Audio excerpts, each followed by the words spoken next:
As you all know, we have monthly newsletters, but now we are starting with monthly trainings as well to inform all of the recent changes in a more crisp and interactive manner. We have with us CA Navika, who is Audit Manager at AMRJ and Associates. She will be discussing the recent changes in corporate law. Thank you, sir. Good morning, everyone.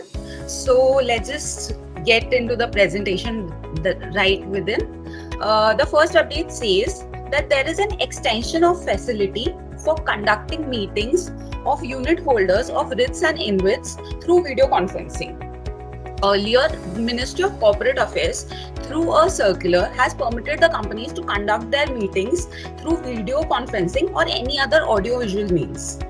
The meetings were classified as under extraordinary general meeting up to 30th June 2021 could be conducted through video conferencing. Same with the annual general meeting for the year 2021. Moving on the same path, SEBI has also extended the facility to conduct the meetings of unit holders through video conferencing and other audiovisual means for RITs and InvITs.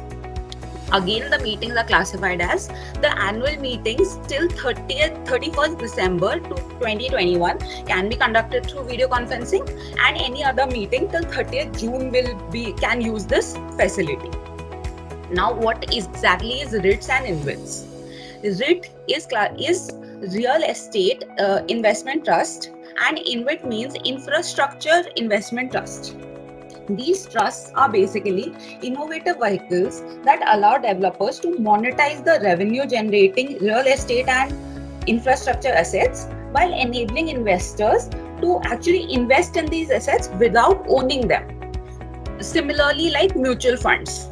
I'll give you an illustration to understand it better. The investors put in their money in the trust, which is managed by a few people who further invested in the real estate properties. The real estate properties generate some rental income and capital appreciation, which is the income for the trust. And the trust further provides the investors the return in the form of dividend, rental income, and others. This is how the model works. Same is the case of InvITs. So I won't be going into much nitty-gritties of the model. So let's just proceed. The second update talks about the average annual return for one-person company and small company. We know that all the companies have to file the annual returns via Form MGT 7. However, for small companies and OPC, as the compliances are liberalized, a further liberalized version of the form, that is MGT 7A, has been introduced from the financial year 2021. To understand it, let's just understand what an OPC and small company is. Small company, as defined by the section, is any private company with a paid up share capital of not exceeding 2 crore rupees and the turnover not exceeding 20 crore rupees. Both these conditions need to be satisfied in order for a company to qualify as a small company. However, some of the companies have been excluded from the scope of the small companies definition. A holding or a subsidiary company, a company registered under Section 8, also known as NGO companies in layman's language, and body corporates governed by any special act. OPC, or one-person company, as the name suggests, is a company where only one person is a member. So coming back to the amendment, the form has been abolished and certain points have been excluded from the Form MGT 7A. That is the date of AGM only for OPC, because OPC does not need to conduct any AGM. The particulars of companies listed on the recognized stock exchange. As I mentioned earlier, the small company can only be a private company, so listing does not come into picture. Particulars of holding subsidiary company. Similarly, the definition excludes the holding and subsidiary company and others as well, like stock split or consolidation during the year, foreign institutional investors, and compliance under Section 92, subsection 2, which is applicable only for the listed companies. Also, the extract of annual return, that is the Form MGT 9, has been excluded from Form MGT 7A. Now, no attachments would be required. So moving ahead to the next update, SEBI has mandated all the stock exchange to use a unique client code for all the clients who are actually transacting in the commodity derivative exchange. So that means now no trade can be executed without the UCC details. Also, the stock exchange would be verifying the PAN of the client through income tax department and keep a record of the same. Commodity derivative is similar to a normal derivative, the stock derivative. The only difference is that it deals in commodities like gold, silver, crude oil, etc. And the buyer can actually buy a contract of derivative in the commodity on any future date without actually purchasing the commodity. That's how the commodity derivative market works. So this amendment is only applicable for the commodity derivative exchange. Moving ahead, remuneration limits under Schedule 5 has been extended to non-executive directors, including independent directors. Earlier, what used to happen was the non-executive directors did not get any remuneration in case there was a loss or inadequate profit in the company. I believe that to understand this amendment, let's just go into the section 197, which talks about the managerial remuneration. Firstly, what exactly are executive and non-executive directors? Executive directors are the directors who are involved in the day-to-day working and are paid remuneration. Whereas non-executive directors are non-employee directors who can be paid remuneration as well as sitting fee. ICI or the Act does not bar sitting fee to be paid to the executive directors, but practically speaking, sitting fee is not paid to the executive directors.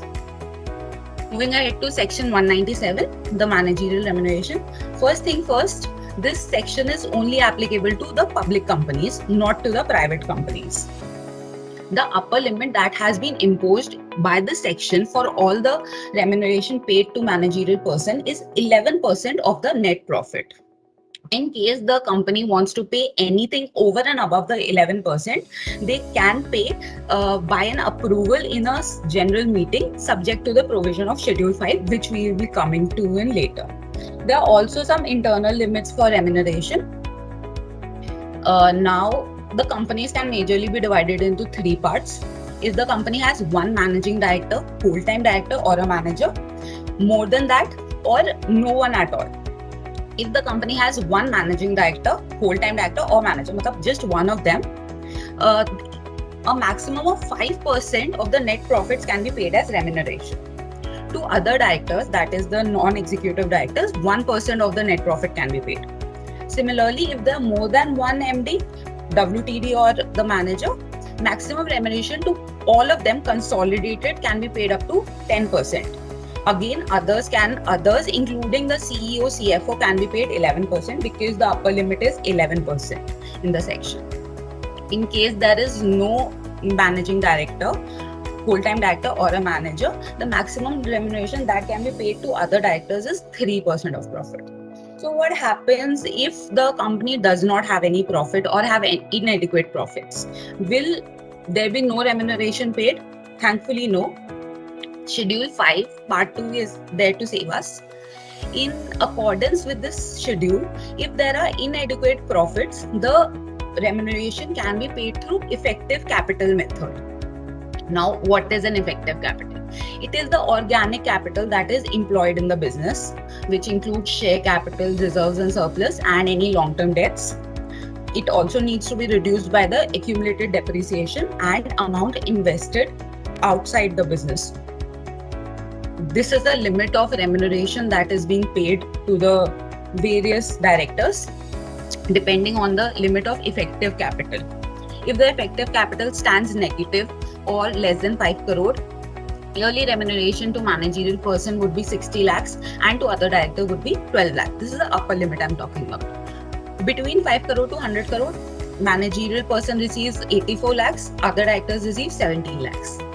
Between 100 crores to 250 crores, 1 crore 20 lakh for managerial and 24 for the others. Anything greater than that, the 0.01% of the effective capital can be added to the remuneration for both the cases. Now, if the company wants to pay anything over and above what is mentioned in Schedule 5, they need to get a special resolution by the shareholders and get this approved.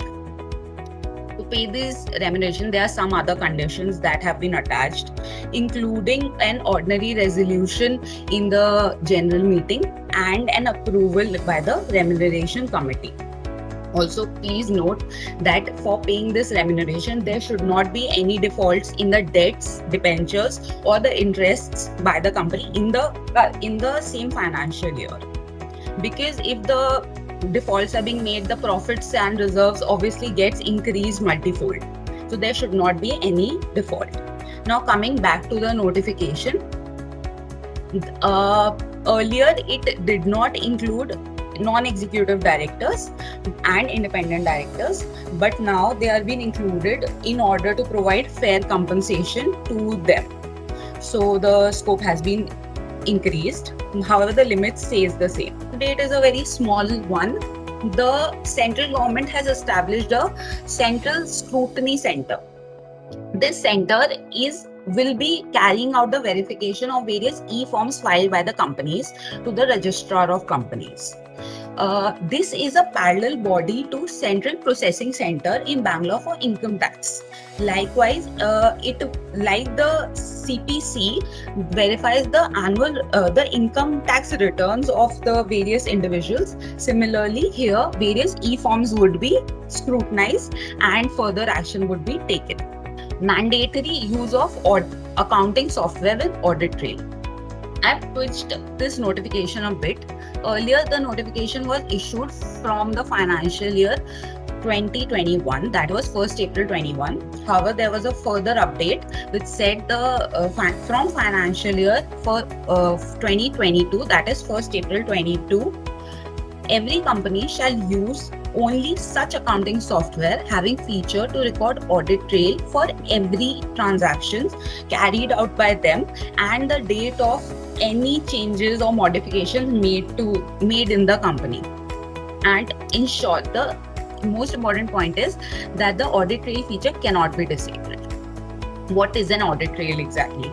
It is just a step-by-step sequential record that provides evidence of documentary history of how the financial transaction was being conducted. Like when was it posted, who posted it, and if there was any modification from the time we are actually checking the transaction. This will help the auditor as well as the management to see if any further modifications were made and to check and this might lead to any fraud. So we can also catch up on that. I have a small example for you people. This is a screenshot taken from the software Busy, which had the audit trail feature updated with them. Here below, if you see, this is a purchase invoice. Here below, if you see, it says created by Anup on 16th of August 2019. This was again modified by Anup on 4th of September 2019. And it is being unaudited. That means he might or might not have any authorization to modify it further. We as an auditor, if we have this information with us, we can definitely check with him what were the modifications made and why was it made. Also, while clicking on it, it might show us what are the modifications made. So this is just a small example on how the audit trail would be working. The next update, the next notification talks about the other matters to be included in the audit report.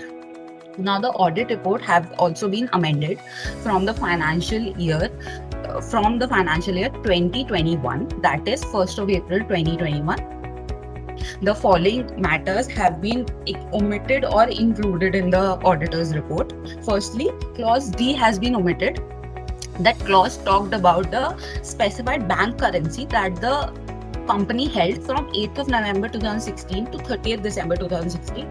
This is basically the demonetization period and holds no relevance as of now. So this clause has been omitted. Further additions have been made regarding the advances, loans and investments other than disclosed in notes to accounts. So what do we need to report? We need to report whether the management has represented to the best of its knowledge. Here we are just taking the management's representation on amounts that have been advanced as a loan, investment or advances to any other party, that can be a company or otherwise, which will be further known as intermediaries, who has an understanding that they'll further invest or give the loan or guarantee on behalf of the original company. Except for those disclosed in the notes of accounts. If it's been disclosed in the notes of accounts, there's no problem. But in case it is not disclosed, this needs to be done. We need to take a representation from the management. Moving on the same grounds, we have to take a representation from the management to the best of its knowledge and belief that the company has not received any funds from a party, be it company or otherwise, who will in turn lend, invest or provide a guarantee to any other person on behalf of the funding party. Other than those disclosed in the notes of accounts. In case it's been disclosed in the notes of accounts, we have no issues. But if it is not, then we need to report on it. The next clause talks about whether the above two clauses on providing any loans or receiving any funds that the auditor notices any material misstatement. Matlab, he has reasonable reasons to believe that there is no material misstatement whatsoever. So in the first two clauses, we just talk about the management representation. In the final third clause, we talk if the auditor believes there's a material misstatement. Next, compliance with section 123. Section 123 of the Companies Act talks about the dividend that was declared or paid by the company to the people, to their shareholders.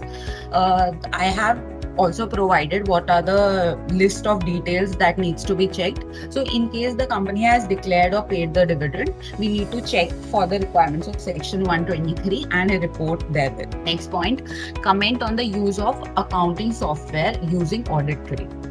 Now, this Audit Trail feature, as we talked about in the previous notification, has been extended to the financial year 2021-22. So it won't be applicable. This won't be applicable for this year, but would be applicable for the next year. The other disclosure requirements under Schedule 3.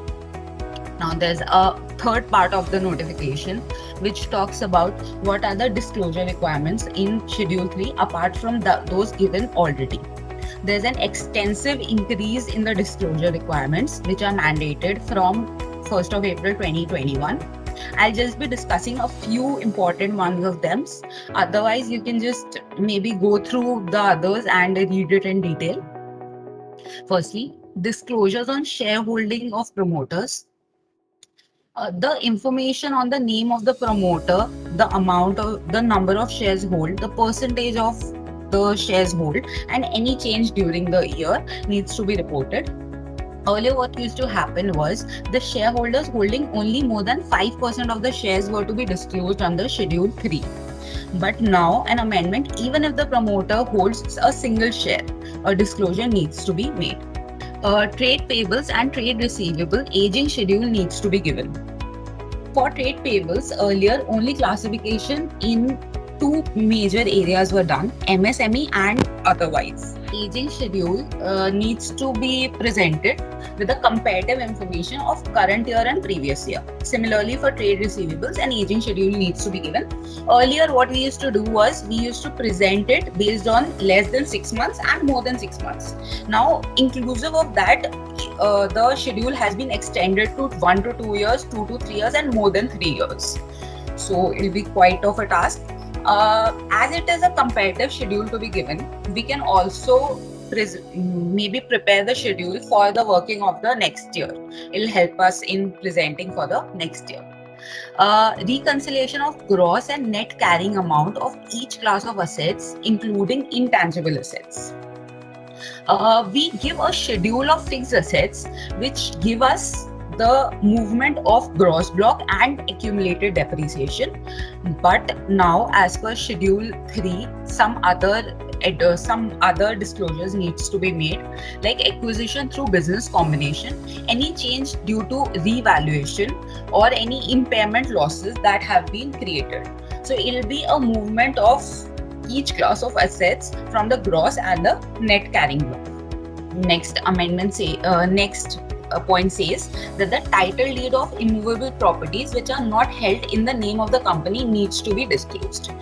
You must be knowing that the Caro needs the auditor to comment on this point. So now the point will also be disclosed in the notes to accounts, and also it requires the reason why the immovable property is not held in the name of the company. So even for the companies who are not actually eligible for Caro, will also be giving the disclosures.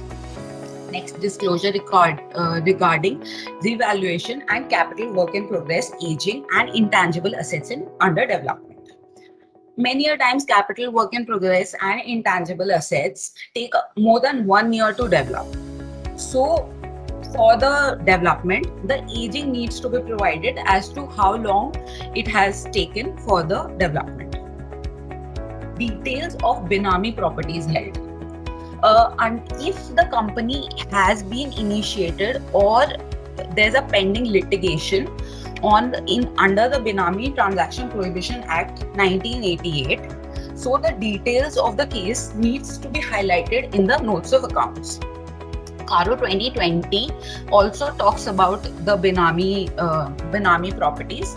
Also, the auditor needs to provide these details, so we can easily take it up from the notes to accounts. Disclosure whether the company is declared as a willful defaulter by any bank or institution. So there's a specific definition of what contains a willful defaulter. So if in any case the company has been declared a willful defaulter, it needs to declare the date on which it was declared and the details of the case. Disclosure of certain accounting ratios. These are just the accounting ratios we have always read about: the current ratio, debt equity ratio, debt service coverage ratio. All these ratios have to be disclosed in the books of accounts, again as a comparative one from the previous year and the current year. In Caro 2020, it also talks about whether the auditor needs to comment as to whether the as per the accounting ratio, the company can survive for a year. So these ratios help us as an auditor to see if the ratios are enough for the company to be called a going concern, at least for a year. Right? These are some other disclosures to be made. They are quite self-explanatory, so I won't waste your time explaining them. I'll just read them out. Relationship with the stuck-off companies. If the company has any relationship with the stuck-off companies, if there's any pending litigation of charges with the registrar of companies, compliance with the number of layers of company majorly for companies other than the investment companies, reconciliation and reason of material discrepancies in the quarterly statement submitted to the bank and the books of accounts. See, this again needs to be disclosed in Caro 2020. So the company also needs to submit it in the notes of accounts. Compliance with approved schemes of arrangements, utilization of borrowed funds and share premium, details of transactions not recorded in the books that have been surrendered or disclosed as income in the tax assessments, disclosures regarding corporate social responsibilities, loans and advances granted to promoters, directors, KMP and other related parties, and any details of cryptocurrency or any virtual currency held by the company. So these are the major disclosures that needs to be done in under Schedule 3, mandated from 1st of April 2021.